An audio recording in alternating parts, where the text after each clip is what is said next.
Twitch in the block there from Blake, I think, but Fred Curley rises fast. Coleman getting his leg turnover better here in the second half of the race. Coleman fighting hard for the finish line. What a run from the World Indoor Champion, straight back to being first outdoors. 10:13 for Coleman, not the race you would have expected from him. A sluggish start, but he fought. His acceleration, his drive phase was brilliant, got him back on contention with Curley. And somehow, Christian Coleman, the man with the speed endurance, when you'd expect it to be the man that used to be a world-class 400-metre runner. Christian Coleman said he loved coming to this competition last year. It made up for a disappointing 5th at the World Championships, and he was hoping to have a similar run here today.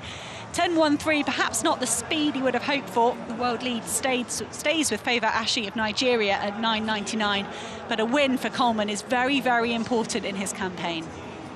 Well, let's look at this. Not the start at all for the world indoor 60-metre champion. It's actually the reverse, because Fred Curley says, I need to be in contention with Coleman after 40, 50 metres, and he certainly was. And it was a surprise that Coleman took as long as he did to get going, but once he got into his running, he was fine. Curley was coming back at him. Akeem Blake, who fell here dramatically 12 months ago, was also in the mix. And Coleman, well, that is not the way that race should have been or would have been scripted. And that's it. Coleman, for so many years, everyone's saying, he's a 60-metre specialist. He's the world record holder at that. Sure, he won in Doha, he won the World Championships there. But for me, that shows that Coleman has got a lot more in his locker than we usually see him have to draw on.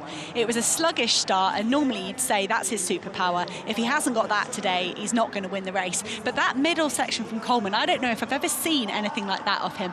He's been quite confident this summer in the press conference, looking forward to the summer, in saying he wants to do the 100-200 double, and he looks very good with his strength there. Yes, Fred Curley incidentally jokingly said he's going to do the 1, 2 and 4.